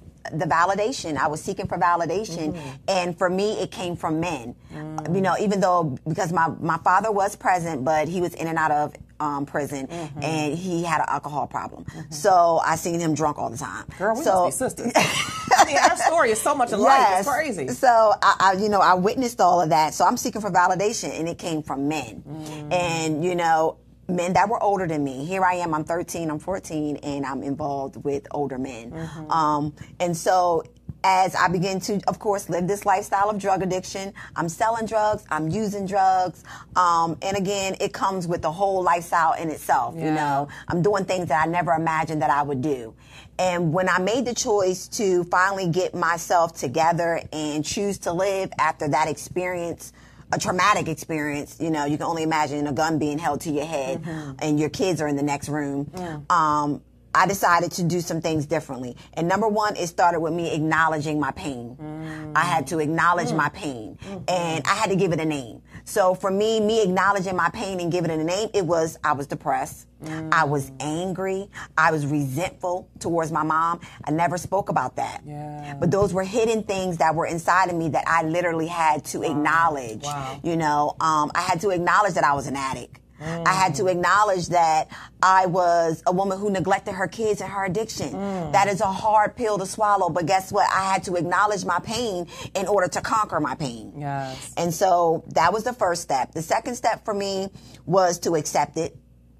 Just to accept that that's where I was. That's not where I'm going to stay, but this is where I am, and this is who I am. In this moment, I'm a broken woman, you know, and so I had to accept that that's where I was. And then my third step, I'll tell all people that you got to own it. I had to own this woman who was desolate, who was empty, and who was uncertain, who was afraid and lost. I had to own her. So I had to begin to rebuild my life. The one thing I say is I can't change my past, but I can darn sure create my future. You gotta believe it. And so with that, I had to learn to rebuild. And I rebuild it with working 3 jobs: Carmike, Cinema, Target, and Pizza Hut, literally. I love it. This is real talk right here, y'all. You can't appreciate this. Turn the channel. Go ahead and turn it. But this is real talk. It's my truth. And you taught me to stand in my truth. And so here I am. I'm working 3 jobs, 3 odd jobs with my 3 children. and I decided to go back to school. So, you know, I just had to take one step at a time, one day at a time. You know, I had to fight my addiction, you know, so I had to seek help, you know. Come on now, come on. I had to seek help because that wasn't taught to me to seek help. You know, I knew about God, and I knew about the church, but I had to seek help. So, you know, I was in counseling. I ain't gonna lie, I was in counseling. I was in a few programs to really get the help that I needed because I couldn't do it on my own. And prayer wasn't enough, you know. So, you know, I just went through the stages. Come on now, y'all. I had to go through those stages. So I'm going to repeat what she said because it's so powerful. And whether you're watching us now live on Facebook or on voxwave.com, or if you look at the replay on YouTube, number one, I had to acknowledge my pain and give it a name. Like, call that thing out for what it is. Where am I? What's going on with me? Number two, I had to accept it. She said, look, I'm broken. Like, just accept the fact that I'm not where I want to be. My life don't look like what I want it to be. I'm in a space of being broken right now. And number three, own that thing, honey. Acknowledging that you can rebuild, that you have what it takes. I think all of us, it doesn't have to be specifically related to what Anika went through, but all of us have been in a space in life where we felt broken. Yes. But there's a decision that you have to make that I will not stay here. Right. I will not stay in this space. I will rebuild. I will pick myself back up. I will bounce back. You know, those bounce back muscles, look, it's hard, but you can do it. You're talking to a woman who sold drugs, used drugs, life was out of control, had a gun put in her head, and look at her now. Don't she look pretty? She looks so beautiful, right? And now she out in the world changing lives by sharing her story, sharing her truth, sharing her message. I love it. And then you said something powerful, which was seeking the help beyond just prayer. Like, that spiritual realm is real deep and it's serious, and you need that. Like, you can't do nothing without the support of God and his strength. But you also, a lot of times, are in situations where you got to get some actual physical help with somebody who maybe have experienced what you've been through, whether it's counseling, we talked about that earlier with Tiffany, or whether it's through support groups, or some type of resource that you need to tangibly, tangibly get your hands on the help that you need. So the story is so powerful. And just to have you sitting here in a place of power to share the story is why I'm so adamant about women sharing their truth, because you just don't know who it's for. Right. You don't know who is going through what you have been through and thinks that there's no way out. And they see this video, they hear the story, they're watching on Facebook or wherever, and make the decision, because she did it, I'm going to do it. So thank you for your transparency and sharing your raw, authentic truth. Let's talk about some of the great things that you're doing in the community. So you had your own story, you've gone through this mess, you've rebuilt, you continue to grow. So now how are you serving the community with everything that you learned, the lessons that you learned, and everything that you went through? I'm actually so humbled because of what I do, you know, being able to impact lives, being able to serve, you know, it really brings me joy because, you know, I'm able to yet be alive to be able to make the impact. You know, had I given up, I would be dead. But how I serve my community is I do it a few ways. One is through speaking and through coaching, and also I have books that I sell. You know, so those are the things how the ways that I impact lives. But the one that's really dear to my heart is I do a social club, and that's how it literally started out for me. You know, of course, you're supposed to grow. You're supposed to, you know, evolve. And that's what I've done. But it started out with me by just simply meeting with women every Friday in my house and us getting together and just having, like, you know, a powwow sort of sense. You know, we would talk about different topics and we would really encourage one another. And so that's how it started for me. That I drew my strength from my sisters and they drew their strength from me. It's like we drew strength from each other. If we can just learn to come together more and without the comparison, without the competition, you know, we can really be helpers of one another. And so that's how it started for me, just being able to have a collective women come together and us literally share our stories. Not share our stories, but at that time we were literally just dumping it out. Because sometimes you just need the release.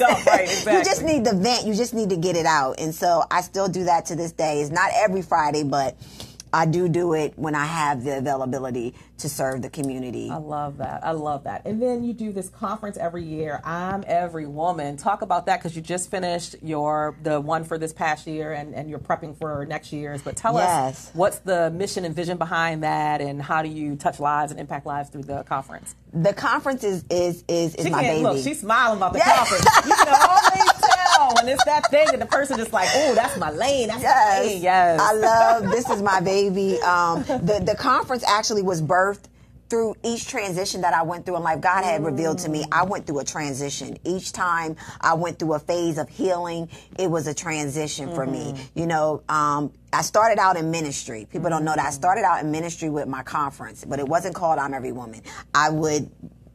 From what he revealed to me, I would birth it out of my pain. And so, you know, the first one was my first love. The second one was More Than Meets the Eye, you know, and he showed to me that every time I did this conference, I was literally birthing out from my pain.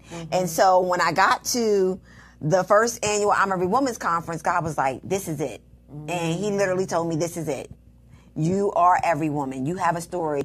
And I mean, he just ministered to me in such a way. And so that's how it was literally birthed. Wow. I had no idea that I'm Every Woman was going to turn into a 3rd annual event. Wow. You know, we're going on our 4th next year. But, you know, it's about women coming together, sharing their stories, and also getting the resources and knowledge to step outside of their comfortability, you know, step outside of who and what you know, and be able to share your truth and also birth your gifts and your talents. Don't sit on them, you know. So this conference is really about women being celebrated, being praised right where they are, but also giving them that tips and tools and strategies on how to birth and go to their next level. Absolutely. And get free. I love that. And I think that this year you actually honored a young lady who we both admire and respect. Tell them about the young lady that you honored as your, I forget what the title of it is. You can tell us. I honored, I believe it was Ann Sewell, are you referring to? Oh, no. Who was the year, woman of the year, something, or? The leading lady? Yes, maybe. LaTanya Boyd. Okay, just tell us everybody that you Okay. I honored, well, there's 3 honorees each year. So I honored Ann Sewell with the Cornerstone Award. I feel as though there's always that person who supports you without even wanting to be recognized, without even a thought. And I know Ann, so shout out to Ann Sewell. Yes. Shout out. Yes. I saluted her with the Cornerstone Award. I also honored LaTanya Boyd with the Leading Lady Award. She, you know, she's leading a tribe of women. She's doing it modestly, respectfully. And then the prestigious Woman Award was Charvette Mitchell. I honored her with the prestigious Woman Award because she's a woman of prestige, and you know she's a pillar in the community. You know, and people are just taken away by the wealth of information that she has, and that's what a prestigious woman is. She is making an impact on her community. Everyone that she touches is impacted. I love it. I love it. Well, kudos to everything that you're doing. Kudos to going into your 4th year of the conference and the success of the conference. Kudos to bouncing back from life gut punching you and make a decision that you're not going to stay down. I always give the illustration. I've never seen anybody, you know, when it's icy here in the DMV, I've never seen a grown person fall down and just be like, I don't want to get up. I'm good. I'm just going to stay here. I'm good. I've never seen that happen. But I have seen a person fall down, slip, lose their footing, fall, and try to jump back up as quickly as possible. And that's what we have to do in this thing called life. It's like you got to bounce back. And if your bounce back muscles are, you're a little weak because you ain't been working them, you need to start working them. Just like when we go to the gym, we working those muscles. You got to start working those muscles again so that you understand that what you go through, again, doesn't have to define who you are and who you become. It's just a season. And I share that with every person that I can. It's a season for everything. And nothing stays the same. There used to be a song I used to listen to, and it would say, you know, everything must change. Nothing stays the same. Yes. And literally that is life. So even if you're going through a traumatic experience, even if you're going through something difficult right now, life has gut punched you and you're down and you feel like, man, this is never going to end. It will. It is going to change because no season stays forever. So sometimes you just have to get into the right environments. Right. You have to connect with the right people. You got to seek out the help. You got to acknowledge it, accept it, and own it so that you can rebuild, coming directly from Miss Anika Stewart. So what do you foresee for yourself?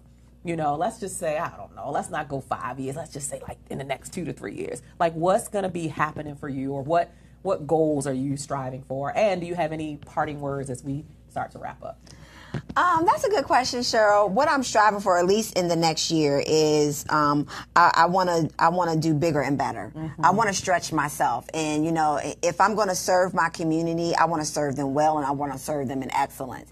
And so I can't tell my clients to be the best you, and I'm not extending myself to be the best version that I can be. So next year I am preparing for my empowerment cruise. And this is a big deal for me because it's literally stepping me outside of my comfortability. I love conferences. I can do that with my eyes closed, but this is something that's outside of my comfortability, and I want to grow and I want to, you know, evolve. And so I'm going to embark upon this journey of doing this empowerment cruise. And you can do it, girl. You can do it. You got I'm going to do it, you know. And so that's something that I see myself continuing and just continuing to you know, write my books. You know, I do have a book out that's it's called The Inner Woman Workbook and Guide. And this book is literally a step-by-step process. It's a guide to help you heal from the inside out. And, you know, what I tell people about healing is ongoing. So don't think that, you know, you got to get it all done. You know, no, start the process, you know, because it's ongoing, you know, and it only takes one step, one time. No. So good. So how can people get their hands on the workbook? The workbook is available Amazon.com or also LadyAnikaStewart.com. Okay, and then if they want to directly connect with you, if they want you to come speak, or they want to connect with you to come to your event, your conferences or whatever, how do they connect with you there and through social media? LadyAnikaStewart.com. You can contact me. Also, I am on social media. Facebook is Anika Stewart, Speaker and Coach page, and also Instagram is Anika_Stewart. Awesome. Any final closing words, closing remarks? Only thing I would like to say is don't get stuck where you are, because where you are today is not where you'll be tomorrow. Even when you feel as though all hope is gone, I want you to just write out what your vision is and where you see yourself. That's a skill that you can use right now. Where do you see yourself 6 months from now? What do you see yourself 2 weeks from now? Write the vision and frame it, and allow that to be your motivator. Allow that to give you the drive that you need to allow that vision to become your reality. So choose to live. She said it. I don't even say nothing else. I'm just saying, there you have it. All right, so make sure you connect with Anika. Thank you so much for being here on the show. You're amazing. Your story is amazing. And I just can't wait to have you on some of these upcoming stages, telling your story, sharing your truth. She's going to be a part of an event that I'm hosting in October. It's Saturday, October 20th. We're going to have 15 women who are sharing their story and the lessons learned through their stories. We have Miko Branch, who is the co-founder of Miss Jessie's Hair Products, is going to be one of our featured speakers as well. It's going to be an amazing, powerful day. Like, when I tell you the people who are in that audience are going to be impacted. It's right here in Maryland. If you're interested in a ticket, the tickets cannot be purchased, unfortunately. It is an invite-only event. So if you are interested, if you do have an interest, then you can email me directly at assistant@CherylWoodEmpowers.com. Assistant@CherylWoodEmpowers.com. Or as they say, slide into my DM. I got young people. Slide into my DM and shoot me a note that you are interested in attending this event on Saturday, October 20th. So again, Anika Stewart, make sure you connect with her all across social media. Check out her work. Go over and get the Inner Woman Workbook.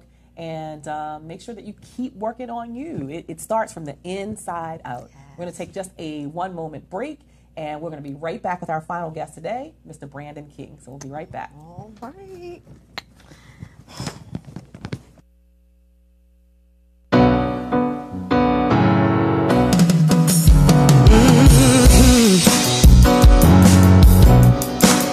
We have powerful words. We have powerful minds. We use our voices and freedom takes flight. And we're ready to work. We're ready to win. We have a strategy and now we can begin. We are standing bolder, shoulder to shoulder. Playtime is over. Playtime is over. Now you are a champion. God is my witness. Imperfect perfection, living my mission and winning. See, we are influencers. We have fear but don't stop. I have the confidence to rise to the top.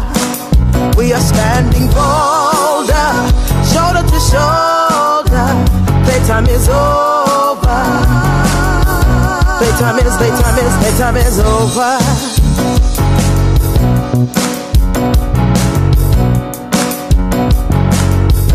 All I need is inside of me.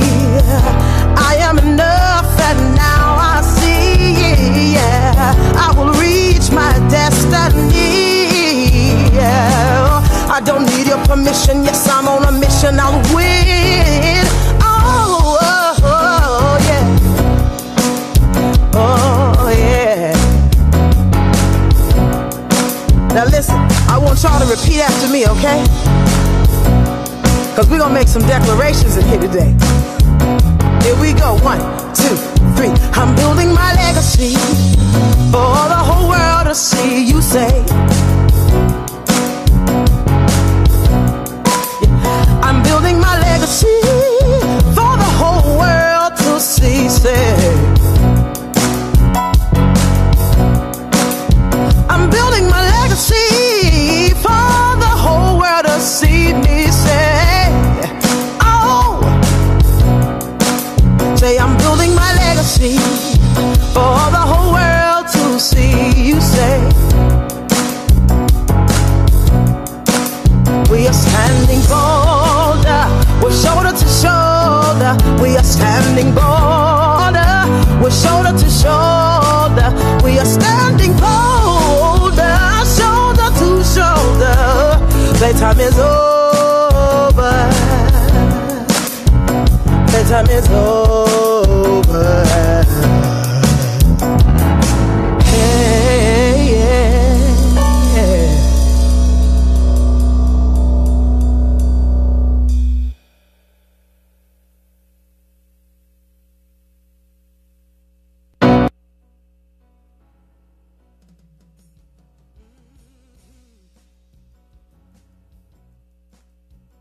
Powerful words, we have powerful minds. We use our voices and freedom takes flight. And we're ready to work, we're ready to win. We have a strategy and now we can begin. We are standing bolder, shoulder to shoulder. Playtime is over. Playtime is over. Now you are a champion. God is my witness. Imperfect perfection, living my mission and winning. See, we are influencers. We have fear but don't stop. I have the confidence to rise to the top. We are standing bolder, shoulder to shoulder.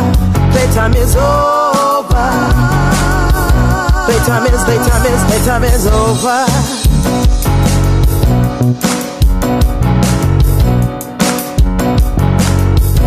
All I need is inside of me.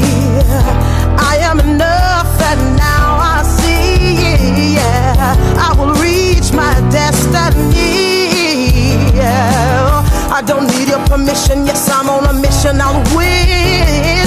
Oh, oh, oh yeah. Oh, yeah.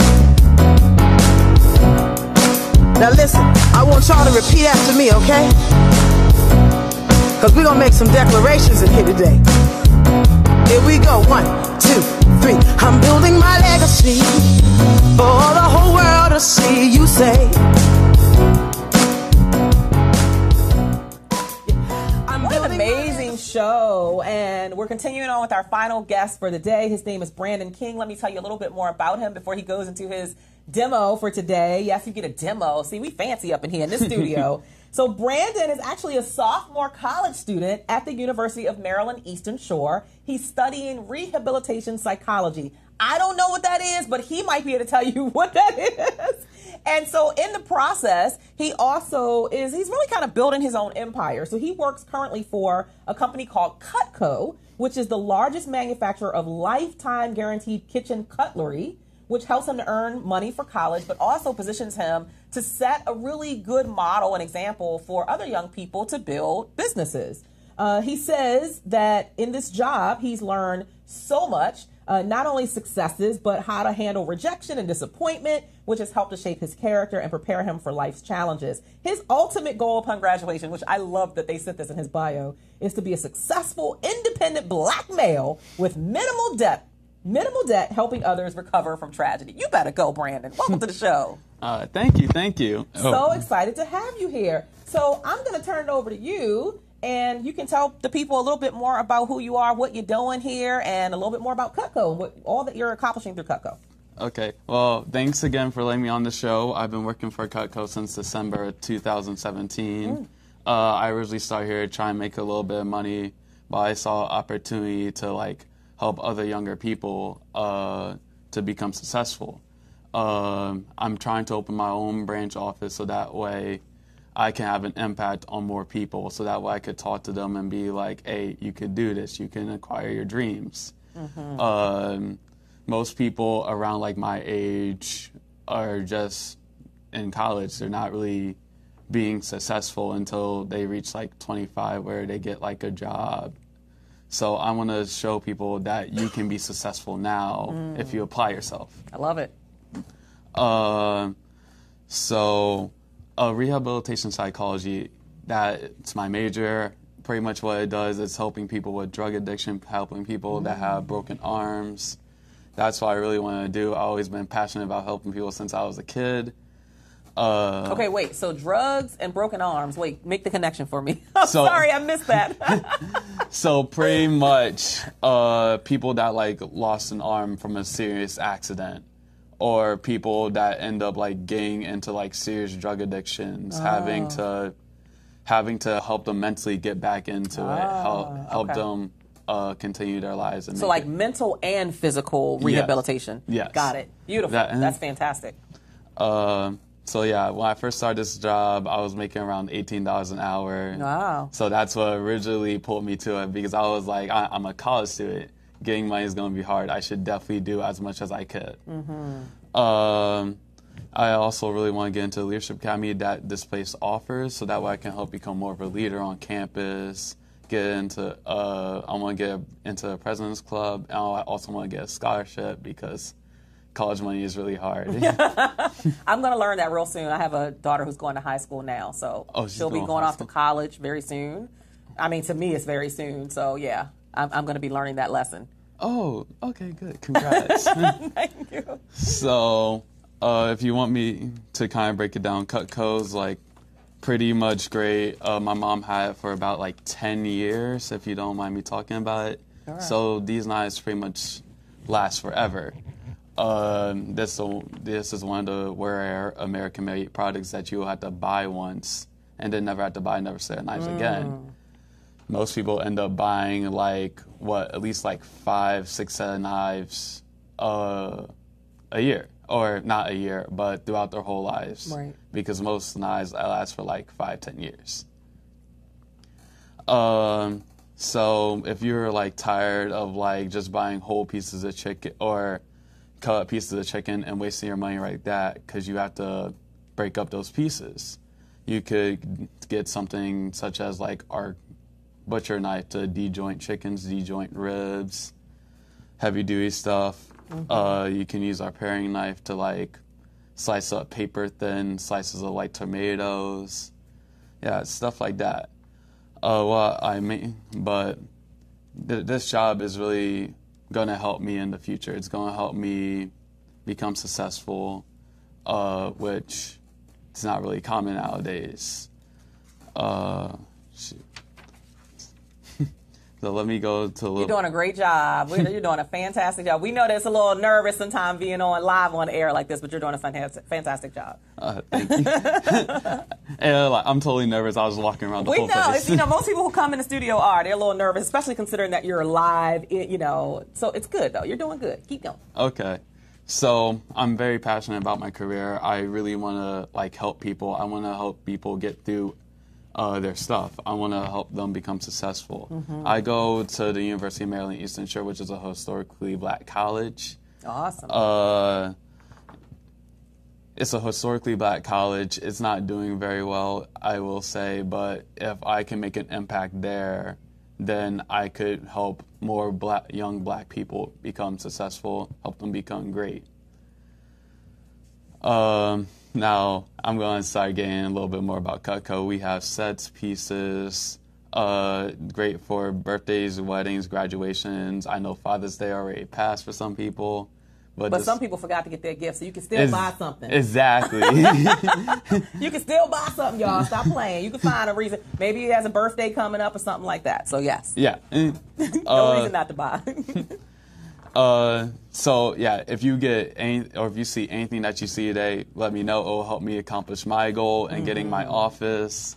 Now, are you a certain dollar amount away or sales amount away from the office goal? Yes, I am. To get into Leadership Academy, I'm like halfway there. I sold like $5,000 worth of Cutco. Wow, that's fantastic! You got to celebrate that stuff. That's beautiful. Oh, yeah. So you have how much more to go? Another 5,000? Just another 5,000. That's it. There you go. That's the way to do it. It's he is just another 5,000 away from his goal of having his own office. Yes. That's beautiful. Fantastic. Okay. Yeah. So Cutco has been in business for over 6 decades. It's made in Olean, New York, so these are American-made knives, which is very rare nowadays. Yeah.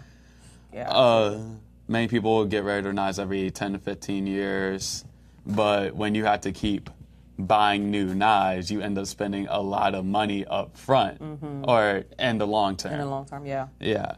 And they start to get dull within like 2 because that's when you're actually supposed to keep them. That's an example of planned obsolescence. So you end up having a really dull, dangerous knife that you shouldn't be using at all because the company wants you to buy another set so that way. Right. Almost like these darn cords that they sell for the iPhones. Yes. They die like every 30 days. I got to buy a new one. Like really? I think they make it that way. So yeah, they do. Yeah. So all these tools are basically accident waiting to happen. Now, if you don't mind, I'm going to show you a really cool trick with one of our products. These are the super shears. Now, do you think this can cut through a penny? I'm going to say no. You're going to say no? Are you sure? I'm sure. Are you sure? You just saw that. Wow. And let me not try pop it across the room. Wow. Seriously? You guys, that's not magic. We didn't just magic me. Yeah, and it's a real penny. Let me see the other half so I can prove to the people that it's a real penny, you guys. Oh, here it is. This is not magic. This is just a really, really, really, really good pair of shears. Exactly. Show that too much. What? Destroying the treasury property. Oh, Lord. That is real. That's anything over a penny. Anything over a penny. There you go. You better say it. He know what he's talking about. He like, I done my research. You guys, that's a pair of shears that you want to have. Okay. Exactly. Great job. That was fantastic. Not to mention, they come apart for easy cleaning. They're great for... Get out. Yeah. I like that. I'll let you film. Oh, I like that. And it just goes right back. Wait, now why can't I? Oh. Yeah. Oh, look at that. Wow. Yeah, come apart for easy cleaning. They're great for arts and crafts. So they work great in the garage. You can cut heads off of broccoli off of it. You can cut bones with it. That's really good. Yeah. I do a lot of fresh broccoli, and I'm always trying to cut the darn stalk off of it. So that's really good. Yeah, that would be perfect for you. Yes. All right. Let me actually go into one of our products. This is our petite carver. I'll let you feel this one. So the 700 pairs of hands or slave for that handle actually act like you're about to cut something. Or how do you cut? I cut as though I'm on one of the Food Network. I think I'm going to go to culinary school. I like to slice my tomatoes I'm really... Oh, okay. That's how I do. I cut my food I want to do the chop, but I haven't learned how to do that yet. Oh, okay. Yeah. It's hard to do. Is it for food? I can cut food with it, right? Yeah. Okay. And how would you try to cut this rope per se? I would cut the rope. It depends on how many pieces I'm trying to cut. I would just kind of cut like this. Okay. Or actually try to cut the rope. Oh, cut the rope. Try to cut Yeah. the rope. Do you want me to really cut the Yeah, rope? cut the rope. Cut the rope? It's your rope now. I'm cutting the flipping rope, you guys. Look, I'm cutting the rope for real. It's a real rope. This is not like some magical trick that we're showing you. It's a real rope. Yeah, now just imagine Wow. that being like a steak or some heavy-duty Right. meat, squash, or just something. Right. Or Uh, not asparagus, zucchini, yeah, squash, eggplant. yes. Yeah, that's good. But yeah, for the handle, as you see, it's very unique. It has nice little grooves on it. 700 pairs of hands were studied for that handle. 700 pairs of hands were what? Studied for that handle. So Created this? Helped to create this? yes. Oh, wow. So pretty much it reduces hand fatigue, helps control the knife better, which is why I was kind of like, after you're about to cut something, did feel a little bit more comfortable than a regular knife. Well, I don't normally cut a rope, so I'm sure it'll be more comfortable if I'm just cutting chicken anytime I cut through a rope.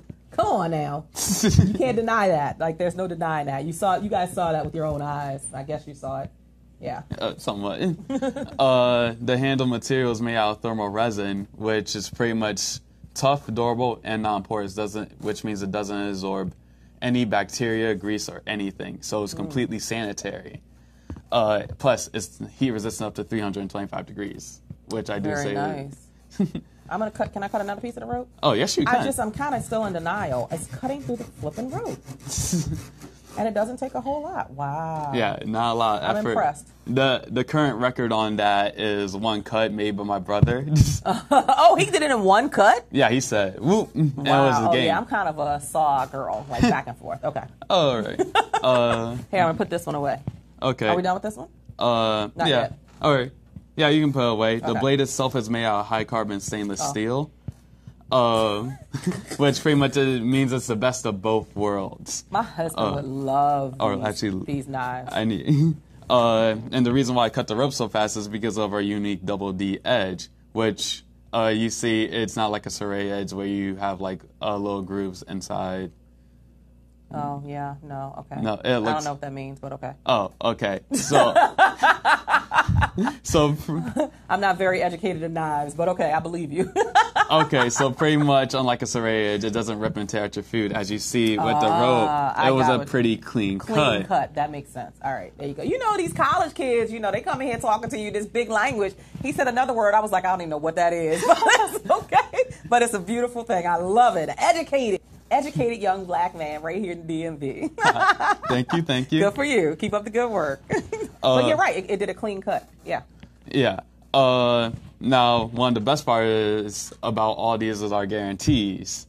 So first our guarantee is our forever performance guarantee. Now with these knives, if anything goes wrong with your set, you can just send it back and get a new set or a new knife, or they'll fix it. Wow. For absolutely free. Wow. Andrea Cranford said, I want some. I got you.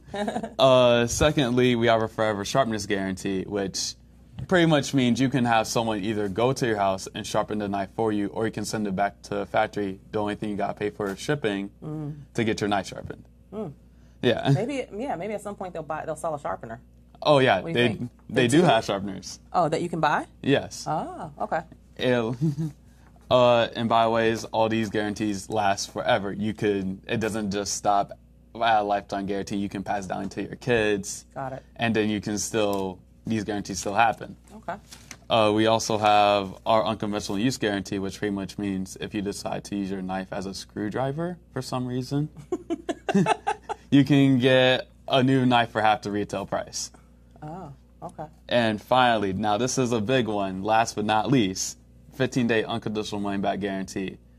Now this one, what this means is that you can try out the product for around 15 days when you get it. And if you're just like, I really don't like it, you can just send it back, or you can send one of the knives back if you decide to get a set and send back. And then you can just get your money back for that knife. Awesome. Yeah. That's good. So that makes Cutco a super great investment. that's our table knife. If you want to check it out, put it to the I camera. know, I like this. So wait, is this comparable to a butter knife?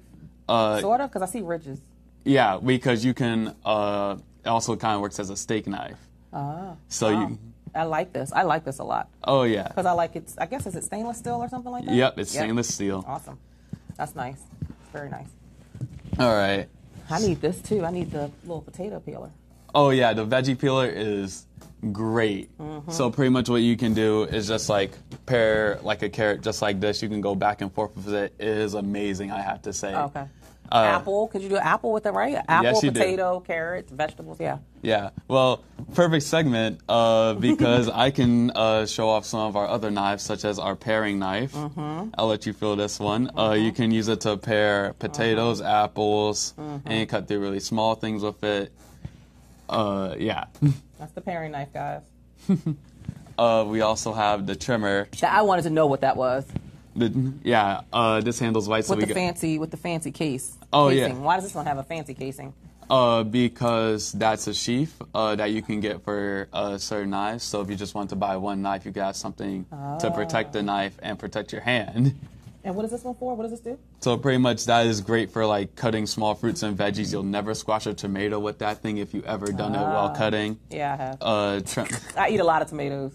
Other way. Oh, the other way. Okay. Trim the meat off of fat. I like that. I like the little case. Oh yeah. Next up we have the spatula sprayer. Now this is great if you have kids.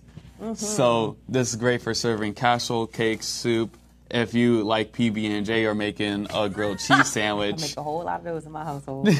Yeah, see, so what you can do is put like just scoop in some peanut butter or jelly and it goes over a sandwich in like one swipe. You don't gotta go back into the jar. Yeah, that's good. That's really good, actually. That's very, I make a lot of peanut butter and jelly sandwiches. Yeah, this would be perfect for it, perfect for serving casserole, cakes, all that stuff. Okay. The knife I showed you before, which I believe was this one, was the Petite Carver, which is great for cutting pineapple, grapefruit. Great for non-vegetarians. It's really great for your everyday chicken, meat, small roast. My husband just popped on. Babe, you would love these knives. Well, I'll get more information. My husband is a knife sharpening somebody, but this is my favorite. So far, this is my favorite. The shears. I like the shears, this, and this. Oh. So look, so we have about like 5 minutes left. So we got to wrap up. So whatever else you need to tell us, I'm going to give you that opportunity where you can take over the last 5 minutes. I'm going to put this back in the... Okay. See that, you guys? Let me tell you one more time really quickly who this is. This is Brandon. Brandon King is a sophomore college student at the University of Maryland Eastern Shore. He's studying rehabilitation psychology. And in the process, he's not just going to college. He's going to college and he's building his own empire, if you will. So he works for a company called Cutco, which is the world's finest cutlery. And so he's building this empire while he's going through college. It's helping him to earn money for college. His big goal is to have his own office. He's already sold $5,000 in cutlery, and he needs to sell another $5,000 to actually get his own, is it branch? Called a branch? Branch. His own branch. So we want to help him achieve that goal. All right, so you got the next 4 minutes. 4 minutes. Okay, great. We also have table knives. This is an example of the stainless steel table knife. This is one of the knives that you'll use every day. We also have, where did I put it? Anyway, the regular table knife that's not stainless steel, which it's about the same, but, you know, stainless steel always looks better. We also do have a steak knife that I just got yesterday, if you want to feel this one. That would cut real good through a New York strip. Oh, yeah. We also have the butcher's knife. Now, this is the one that you would use to de-joint chickens. That scares me. That's too big. Yeah, but notice like the top is weight, so that way you can just go right into it. This is perfect for like watermelon. Yeah. And just stuff like that. Now, what would you use to carve a turkey? Carve a turkey? Yeah. We do have a carving set. Of course you do. That's great. And we also, and personally, I would recommend the Petite Carver. Okay. All right, so table knives, if you get a homemaker set, you get 8 of them. They come in black, white, and red. We also have the entertainer pack, which comes with the ice cream scoop that absorbs room temperature. Nice. Yeah. I could use that. Also comes with the veggie peeler. And I like the veggie peeler.